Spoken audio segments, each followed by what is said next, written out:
Hey everybody, J-Mom here from Bones and Stones Hobbies and Collectibles, and today we got another unboxing video. Flying solo today. Going to be opening up a box of Unlimited Monarch. Finally got it. Came in today. Got all our boxes in. There's a couple of shipping delays that kind of slow things up. There's a lot of crazy stuff going on with the flesh and blood market right now. I mean, I know that a lot of other people had a hard time getting their unlimited boxes, at least like bulk supply, but it seems like everyone's starting to get it now. So wanted to get an unboxing video out there. So let's just really get right down to it. Just gonna open it up there with the. That one's not the pick of destiny, but any pick will really do. Any pick's good. I'm really looking forward to the unlimited because now I feel like I can kind of actually play it. The first edition stuff we weren't too keen with wanting to play. I'm just going to grab all these and take them all out. I like doing it that way. I'm not really sure why some people like sticking their hand in. I like getting them all right out. But yeah, so there's a lot of stuff going on with the market. We saw the first edition boxes start to really go down from where they were. They were really peaking at like I saw sold listings for, $800, which I think that just kind of growth is just not natural. I think it's kind of cool that it happened like that, but it's gotta slow down. So the fact that it's now where it's at, I was looking right before I did this video. I think we're sitting around $330 to $400 for Monarch first edition, which is still good. If you're able to get your boxes for $250, it all really depends on where you entered. If you entered at 500-600, probably a little nervous right now. But if you bought in a couple months ahead of time, you got pre-orders for 90 to 250 range. I think we're in a good spot. They're cool hollow, but put that guy over there. But yeah, the market right now, I think one thing is really important to take note on. There we go.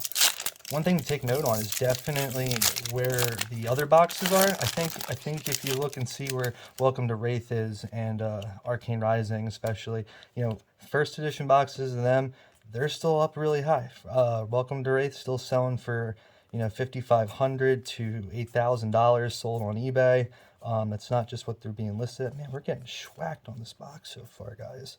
One cool thing I haven't pointed out yet, if you look, I don't have a first edition to compare it to, but the commons, they're not solid. I mean, the circles, they're not solid anymore. So on first edition, they're solid. On this, they're just the circle, like an outline.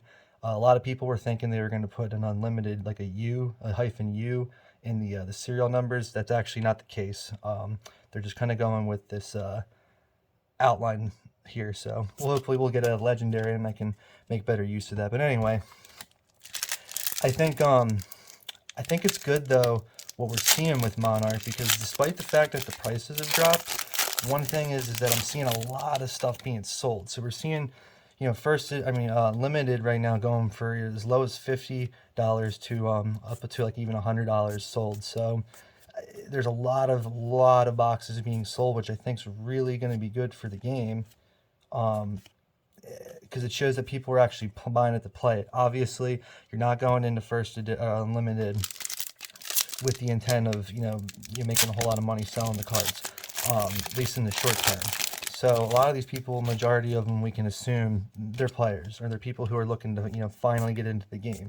So the fact that it's being sold in these volumes that I'm seeing on the websites, not just eBay, TCG Player and Toad and Stool and everything. I think we got a mythic, Shadow of Ursa. Not bad. First mythic of the box so far. That's the thing that I think we got to watch out for the most. Are people playing the game? It's a new game. It needs players. I think the drop in prices that we saw from Monarch. Ooh, this one's a tough one to open up. There we go. I think the price drop that we've seen in Monarch is really just comes down to the investors exiting the game. A lot of people who got in high, right now they don't feel like their stuff's growing too quick, so now they're going to get out because they're looking for a short-term game. So Oh, another mythic, not bad. Ooh, cracked bobble. I'm telling you, this card's gonna be something, guys. I'm gonna sit that one over there. But second mythic so far, not bad. But yeah, so if people keep buying these cheap first edition boxes and they sell well, I think it's going to do well overall because if we look at the numbers came out semi recently, I think back in May or somewhere around there, but there were about 16,500 or so, give or take, boxes of Welcome to Wraith and Arcane Rising First Edition. 16,000 boxes. And then they pumped it up to about 37,000 for Crucible War. 37,500, I should say. So, with that, we have to wonder how many there were per Monarch. There was definitely Monarch came out, or Monarch was printed definitely after the initial craze, and the cat was out of the bag with Flesh and Blood, I like to say. So there's definitely going to be a higher print run for Monarch, but it's just how high. And personally, if I'm a betting man here, I'm gonna say that the print run's probably it's below 100,000. Oh, another mythic, Beacon of Victory, not bad. Sucker for the card art here. Really like it, but that's the thing. I think that it's definitely under 100,000, and I think that, to be honest, it's probably between 50,000 and 75,000. If I'm a bet man, that's what I'm saying, between 50,000 and 75,000. And if people now are starting to sell these Monarch boxes for potentially, I think it's going to go as low as 300. So let's say like 300 to 400. I think a lot of those boxes are going to get opened up. And if they get opened up, that's going to shrink. So despite the fact that we could be dealing with a market pool of, as high as 100,000 boxes or somewhere, give or take around there, it's still not that many. It's not that many, and they're going to shrink up quick. And if we have, at the same time, people playing Monarch with Unlimited, those boxes are going to shrink up even faster. And I think that's when you're going to start to see this rubber band kind of effect where the prices start to go back up. That's actually a pretty cool card. I like the hollow on that one. So that's what I'm holding out for. I really think as more people start to realize that this is a fun game to play and that the competitive scene really starts to take off. I know that there's a couple money tournaments even being held over Discords and things like that. I don't know if they're sanctioned or not necessarily, but I know that there's some tournaments going on, and there's really a push to make this game competitive. And where Magic's at right now with the other universes, the whole the universes beyond, I don't like it. I don't like where that's going. As a long-term Magic player, I'm not a fan of the big things, the Stranger Things box. I hate it. I absolutely hate it. I think that's just the stupidest direction to go in. I understand the approach. I understand from a marketing perspective. You get some of the fans in who would necessarily play, like 1 or 2% of them stay. They convert over to full-time players. I get it, but when something else new and shiny like Flesh and Blood comes out, and it's got the allure of what really got people into card games to begin with. Ooh, another mythic, not bad. What's that? That's our 4th mythic, guys. Mark of the Beast. Mark of the Beast. Like that third eye kind of thing going on there. Cool. But I think that's where Flesh and Blood's going to really start to take off. I think you're going to start to see the competitive scene is going to really kind of get people into that, into the game, and Magic's just not doing as much or in that realm. I don't feel like. I think too much of it's focused on Arena, and I think that's just a bad long-term play, for the actual player base. So again, if they can just keep getting these cards into people's hands, I think it's going to be a really good time and just a golden age for this game. And then a little bit more forward looking, if Monarch does well and then Kingdoms comes out and does well, you're going to start to get, I think, maybe not nostalgia, but people are going to be more willing to buy collector versions of the cards. The more they play the game, the more they're going to have more fond memories of things, and they might be more interested in buying I just have ooh, another mythic. Okay, Not bad. Tear limb from limb. All right, that's our 5th mythic, guys. Not bad at all. That made me forget what I was saying.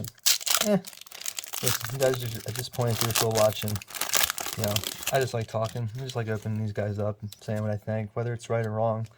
We'll see. But I do know that the game's a lot of fun. And I know that I think based on what I'm seeing, I don't think we have anything to worry about. I'm not worried. You know, we're going in, we're buying more boxes, we're trying to get more people to play this game. That was the reason why we bought as many unlimited boxes as we did. We wanted to do, you know, a good few boxing videos, have some stuff to do while we're talking on the videos. And we want to go to the LGSs. We have a lot of LGSs in our area. We're fortunate enough to have about 4 or 5.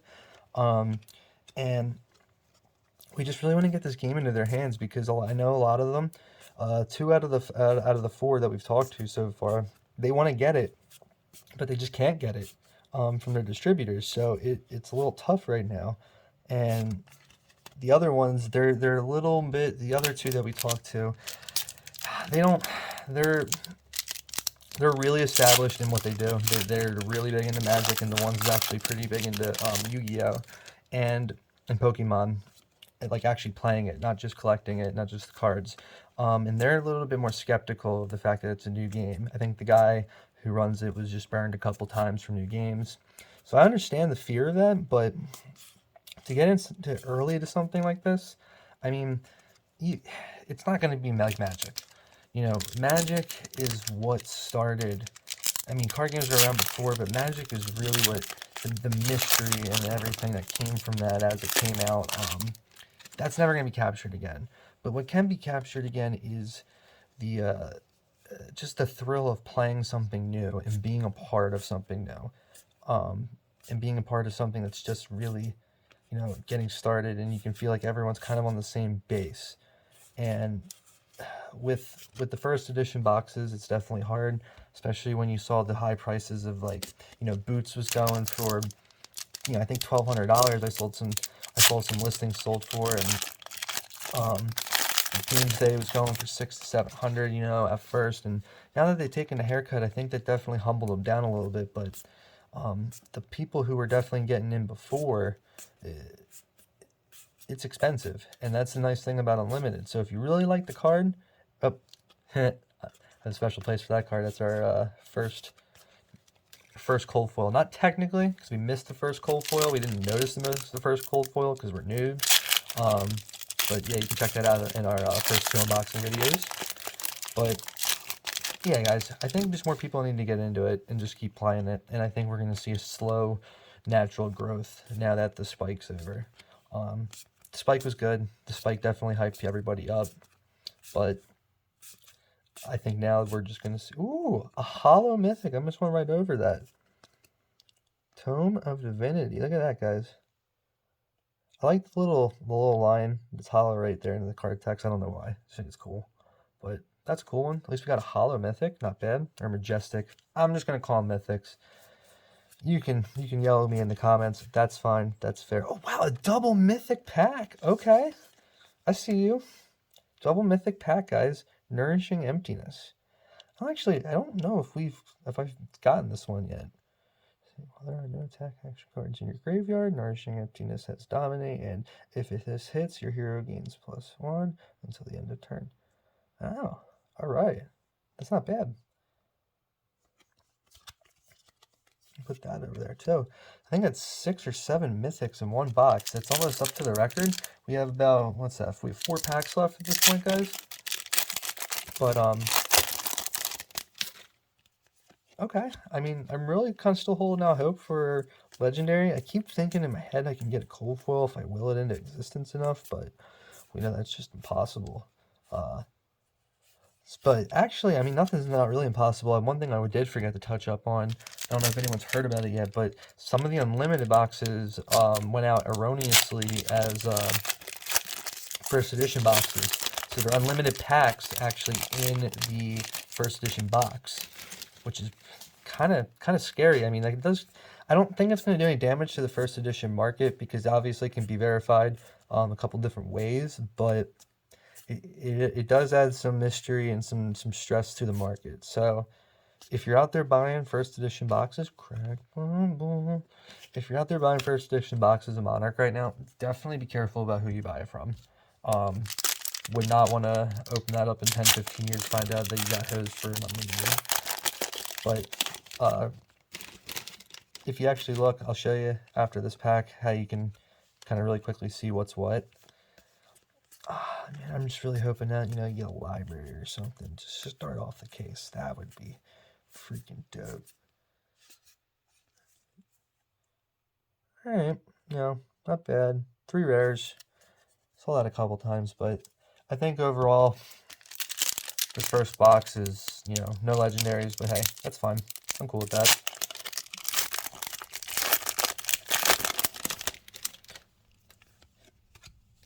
Let's see, come on everybody, let's get us a legendary or something.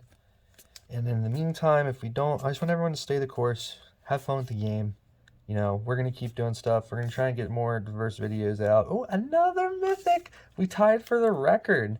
I'll take that as a win. That's 8 mythics, I think, there. Hold on, I want to see. I want to make sure. That's 8 mythics we got. Let's see. 1, 2, 3, 4, 5, 6, 7, 8. Yep. So at least we tied for the record of mythics we got. So that's kind of impressive. But you can't expect a legendary in every box. I get that. So in the meantime, everyone just, you know, keep playing the game. Keep at it. See you guys next time.